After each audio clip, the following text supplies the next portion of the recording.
कैसे आऊँ मिलवे बजंगे कंगना, कैसे आऊँ मिलवे बजंगे कंगना। पायल की खनक से जगेंगे सजना रे, पायल की खनक से जगेंगे सजना। आवे तो आजा झूठी बात क्यों बनावे, 2 महीना से रानी ऐठ क्यों दिखावे।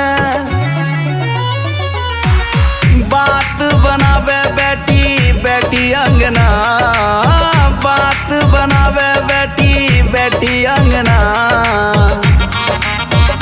गोली नींद की दे